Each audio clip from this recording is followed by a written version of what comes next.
جب بات آ گئی ایشور کی، اور یہیں پر ہم انٹرویو ختم کرنے جا رہے ہیں، کافی لمبی بات چیت ہو گئی. اسلام دین قیم ہے، سب سے پرانا ہے، آدم علیہ السلام سے اس کی شروعات ہوتی ہے.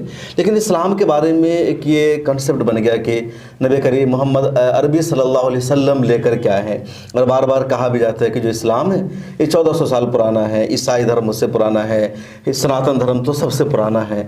تو یہ کہاں سے اس طرح کا ہوا، کہاں کمی ہو گئی، اور کیوں نہیں بتایا گیا کہ یہ شریعت الگ ہے، اسلام اور جو دین ہے وہ سب سے پرانا ہے؟ کیوں نہیں بتایا گیا؟ یہ جھگڑا غلط ہے کہ اسلام پرانا ہے یا سناتن دھرم پکارا ہے. جب دین کی بنیاد یہ ہے کہ ایشور ایک ہے یا اللہ ایک ہے، اور یہ ناموں کا، زبانوں کا فرق ہے. جب دین کی بنیاد یہ ہے، اور واقعی یہی ہے دین کی بنیاد، تو ایک خدا کا دیا ہوا دین کہیں چاہے دھرم کہیں، وہ 3 یا 4 یا 10 یا 2 بھی کیسے ہو جائیں گے، وہ تو ایک ہی ہوگا. بالکل، وہ ہمیشہ ایک رہے گا. تو ان کا دین بھی ایک ہوگا. تو اب اس کو جس جگہ جس علاقے کے اندر آیا، وہاں کی زبان کے اندر سب سے پہلے آیا، تو وہاں کی زبان کے اندر جو ہے وہ اگر سناتن دھرم کہا گیا ہو، ان کی زبان کے اندر اس کا صفاتی نام اگر اسلام رکھا گیا ہو. ہم یہ دیکھیں بنیادی چیزیں ایک ہیں یا نہیں ہیں، اور اس چیز کو رکھیں. از کیا ہے مثلاً یہ کہ ان کے یہاں 3 طرح کے راستے مانے جاتے ہیں مکتی کے لیے. یا تو تم اپنا لو بھکتی مارگ، کچھ مت سوچو کسی کرم اور اس کو ہو گیا، یہ سب کو چھوڑ دو، بھکتی، ڈوب جانا اس کی محبت میں، بھکتی مارگ. اور بھکتی کے اوپر پھر بہت سے فرقے ہیں بھکتی مارگ والے، تو بس اسی سے مکتی ہو جائے گی. ایک دوسرا گروہ ہے سلسلہ ایک پورا، وہ ہے گیان مارگ کا. یہ بھکتی اور یہ سب چھوٹی چیزیں ہیں. اصل تو یہ کہ گیان اگر بالکل اپنے صحیح گہرائی کے ساتھ میں اتر جائے تو مکتی تو وہیں ہو جاتی ہے. اور تیسرا سلسلہ ہے کرم مارگ کا. اگر یہ سب فلسفہ کی جگہ، لیکن جب تک کرم نہیں کرو گے اس کا پھل تمہیں نہیں ملے گا، سیدھی بات ہے.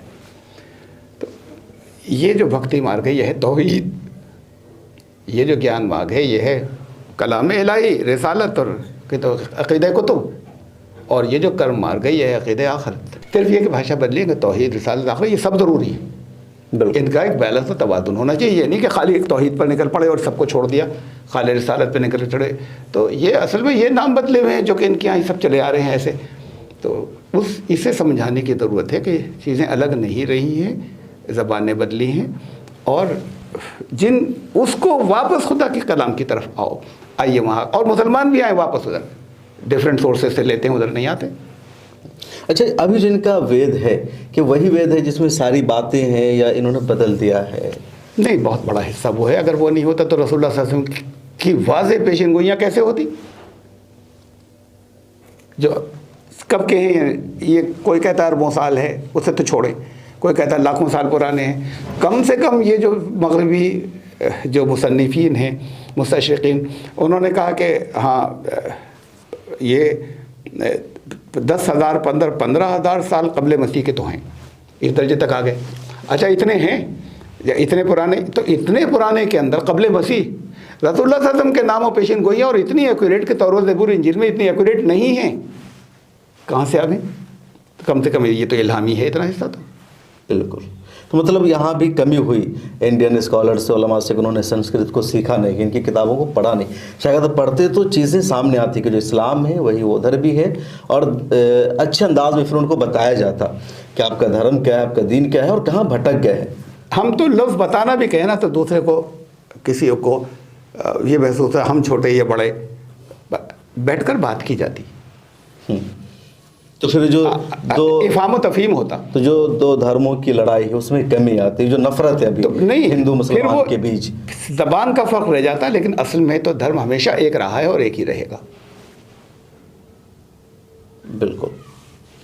تو آپ ہیں علامہ سید عبداللہ طارق صاحب، جنہوں نے ہمیں تفصیل سے بتایا کہ مختلف دھرموں میں یکسانیت ہے، سملرٹیز ہے. دھرموں میں نہیں، دھرم ہی ہے کہ معاف کیجیے گا. جی، دھرم ایک ہے، زبان کا فرق ہے. سنسکرت میں اس دھرم کو الگ طرح سے پیش کیا گیا ہے، یعنی الفاظ الگ ہیں. اسلام میں الفاظ الگ ہے، جو انگلش لینگویج ہے، ہیبرو لینگویج ہے، اس میں الگ الگ ہے. لیکن دھرم ایک ہے، ایشور اور اللہ ایک ہے. کہیں اللہ کہا جاتا ہے، ایشور کہا جاتا ہے، کہیں گاڈ کہا جاتا ہے. اور جو سب سے اچھی بات بتائی علامہ سید عبداللہ طارق نے، ہمیں بھی اس کا فرق محفوظ رکھنا چاہیے کہ جو ہندوستان کے ہندو ہیں جو مختلف دیوی دیوتاؤں کو بھگوان مانتے ہیں تو ان کو بھگوان کہتے ہیں، اور بھگوان کا مطلب خدا نہیں، اللہ کے اوصاف میں شریک کرنا نہیں ہوتا، اس کے لیے ایشور کا لفظ مانتے ہیں، اور ایشور یہ بھی ایک ہی مانتے ہیں، جیسے ہم کہتے ہیں لا الہ الا اللہ کہ اللہ ایک ہی ہے نا، اس کے علاوہ کسی اور کی عبادت نہیں کی جا سکتی، پھر ہے محمد الرسول اللہ۔ تو یہ ساری باتیں آپ کو کیسے لگی ہماری بات چیت کمنٹ سیکشن میں ضرور لکھے گا۔ اگر آپ کو لگتا ہے کہ اس طرح کی گفتگو آنی چاہیے، مختلف قوموں میں دھرم کی بنیاد پر، زبان کی بنیاد پر جو نفرت پائی جا رہی ہے اس کو ختم کرنا چاہیے، سب کو ایک قریب کرنا چاہیے، سمجھانا چاہیے، بتانا چاہیے، تو کمنٹ سیکشن میں اپنی رائے ضرور لکھے گا۔ ہم آگے بھی علامہ سے رابطہ کریں گے اور اسی طرح کی گفتگو آپ کے سامنے لاتے رہیں گے۔ علامہ کا اس پر ریسرچ ہے، طویل مطالعہ ہے، کام ہے، آپ کا مستقل یوٹیوب چینل ہے علامہ عبداللہ طارق کے نام سے، وہاں پہ چیزیں پیش کرتے ہیں، تو ہم یہاں بھی آپ کو لاتے رہیں گے، بتاتے رہیں گے چیزیں، کہا تاکہ اس مشن میں کامیابی مل سکے۔ پھر ملاقات ہوگی۔ بہت شکریہ علامہ، آپ نے ٹائم دیا اور ہماری بات چیت ہو سکے۔ بہت شکریہ، جزاک اللہ۔